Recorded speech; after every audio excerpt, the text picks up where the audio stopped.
નમસ્કાર ખેડૂત મિત્રો, અમારી ચેનલમાં આપનું સ્વાગત છે। આજે આપણે વાત કરીશું ડાંગરનું બિયારણ કેવી રીતે નાખવું જોઈએ અને ડાંગરના બિયારણ માટે જમીન કેવી રીતે તૈયાર કરવી જોઈએ। તો ચાલો વિડિયો શરૂ કરીએ।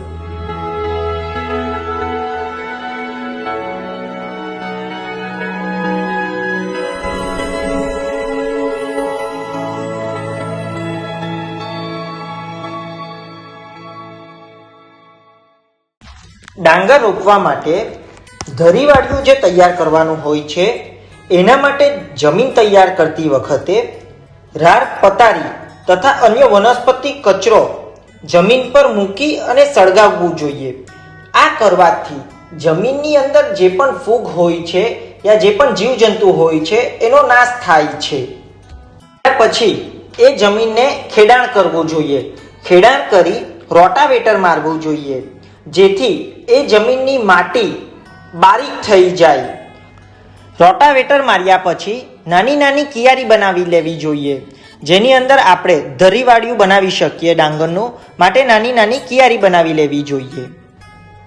1 વીઘા માટે ડાંગર નાખવું હોય આપણે તો 3 ગુંઠા જમીનની અંદર ધરીવાળિયું બનાવવું જોઈએ। 3 ગુંઠાની અંદર ધરીવાળિયું આપણે બનાવીશું એની અંદરથી જે પણ ડાંગરનું દરું તૈયાર થશે એ 1 વીઘા માટે થશે। ત્યાર પછી આપણે જે પણ ડાંગરનું બિયારણ આપણે રોપવાના હોય છે એને સીડ ટ્રીટમેન્ટ કરવી જોઈએ। સીડ ટ્રીટમેન્ટ કઈ રીતે કરવી જોઈએ એ વિષય પર અમે અગાઉ વિડીયો બનાવી ચૂક્યા છે, તો આપ એ જોઈ શકો છો।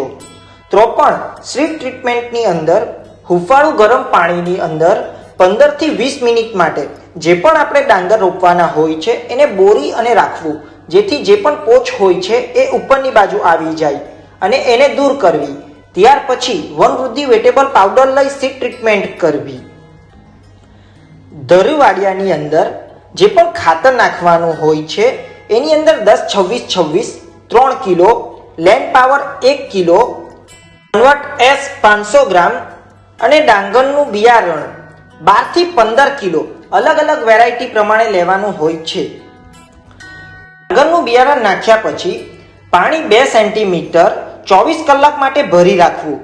ત્યાર પછી ભેજ રહે તે રીતે પાણી આપવું। ડાંગર રોપાયા પછી ડાંગરની જે પણ ધરીવાળીઓ હોય છે એની અંદર દાટી મારવી જોઈએ।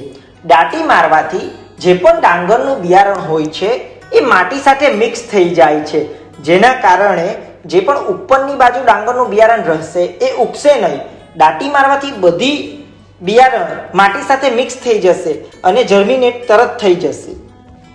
ડાંગરના તરુની અંદર ગ્રીનરી અને હાઇટ માટે એમોનિયમ સલ્ફેટ નાખવું જોઈએ। જો ડાંગર પીળું પડે તો ઝીંકની ડેફિશિયન્સી હોય તો ઝીંકનો સ્પ્રે કરવો જોઈએ જેથી ડાંગર પીળું પડશે નહીં। વધારે માહિતી માટે આપ અમારી YouTube ચેનલને સબસ્ક્રાઇબ કરો। ધન્યવાદ।